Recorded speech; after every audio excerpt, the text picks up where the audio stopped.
Hello again, everyone. Edwin Learnard back once again. In this YouTube astrological segment, I'm going to be dissertating and talking about having a Gemini Sun and a Libra Ascendant in a natal chart. Now, having this combination, they're both air signs, so obviously this person can be very communicative, be very sociable, have certain unpredictability regarding him or her. I look at this position in the Sun in Gemini. That represents our basic wants, and the Sun in I'm sorry, I should say the Sun in our chart represents our basic wants. In this case, the Sun in Gemini, the basic wants may be connected with mental stimulation, variety, versatility, good conversation, and communication.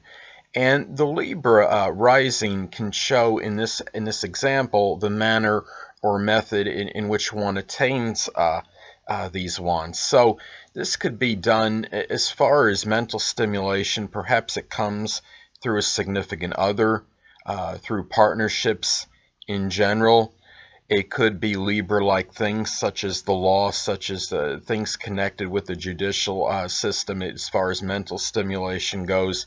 And I look at this combination, and the Libra rising will kind of give a balance, will balance the Gemini restless, I think, nature to some degree, and will be able to disperse the mental into many mental interests of Gemini very evenly, and perhaps also, since the ascendant or rising sign is the manner in which one attains their basic wants, perhaps it's also through charm, diplomacy, tact, perhaps maybe being in some field in connection with the law. It could be somebody that likes to work on a variety of cases, whether it's as an attorney or paralegal, somebody even with law enforcement or in forensics that works on a variety in a multitude of different cases and in different crimes to solve. So you have this Gemini and Libra, and Libra Ascendant is generally someone that abhors injustice and likes to fight and will fight for rights when necessary, despite being what could appear to be somewhat passive and somebody that generally is not combative, and will also can apply that Gemini ability to communicate and manipulate words in terms of fighting for their justice, such as a legal situation. Now, we'll look at this. A lot of this depends on the aspects as well. Now, by sign, these two signs are compatible. And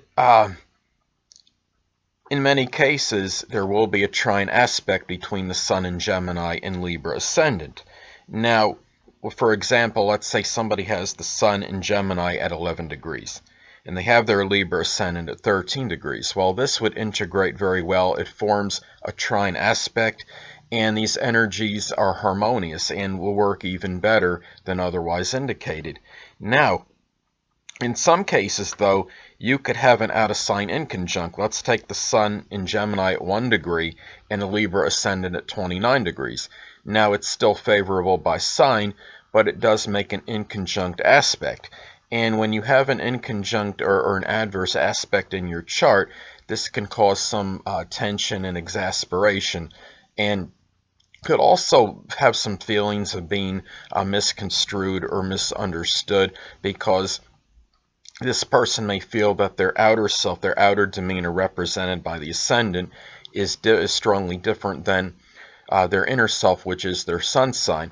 Now, the same can apply for a square aspect. Let's say a person has the Sun in Gemini at 28 degrees and the Libra Ascendant at 1 degree. That would be an out-of-sign square aspect. And what I stated before would apply, and it would still, even though the signs are compatible, there might the aspect is not, and this could be similar to what I described before as far as having perhaps feelings of being misconstrued or misunderstood, and having some of that inner turmoil and exasperation because of because of that aspect that is made. Now, let's take somebody. Now, look at the sun. The position of the sun is important as well, because even though the Libra Ascendant will come out and be more dominant than the Gemini Sun as far as the outer demeanor and that what you're projecting, the Sun in Gemini can still come out at least quietly in this sector of life, depending on what house it's in. Now, if the Sun in Gemini is in the 7th house, this could further emphasize that relationship and that the emphasis on relationships, perhaps, which is indicated by Libra rising anyway, and would further emphasize this and would show that need for mental activity as far as relationships go, and there might be that need for variety, having different kinds of people in their life and as far as their relationships go. Now, if it's in the 8th house, the Gemini Sun might come out through things connected with transformation, regeneration. This could be somebody that could even be like a motivational speaker and be able to communicate very well in as far as matters connected with this, as far as being able to motivate others, to transform others, and even themselves maybe to some degree, and being able to articulate what needs to, any strong changes they feel may need to be made. Now, if the Sun is in the 9th house, the Sun in Gemini, that restlessness might come out, and in that need for that variety and not to have monotony could come out very well in terms of their philosophies. Perhaps in higher education, it could be somebody that takes a multitude of courses and changes majors in their college courses frequently. Could come out even in as far as their in-laws may go, if applicable, and it might be somebody that loquaciousness, that talkativeness might come out strongly with them. So those are some things to look at as far as having a Gemini Sun and a Libra Ascendant in a natal chart. Well, anyway, people, that'll conclude this YouTube astrological segment for having Gemini Sun and Libra Ascendant in a natal chart. And stay tuned next time, where I'll be dissertating and talking about having a Gemini Sun and a Scorpio Ascendant in a natal chart. 2 things I want to get with you on before I head out. Firstly, the stars may impel but do not compel. And secondly, never isolate any single astrological element, aspect, planetary placement, position, configuration, influence, or what have you, and make an analysis of a person, astrologically speaking, based on this alone. Because astrologically speaking, the person is the sum of all their components in their natal chart, and not just one.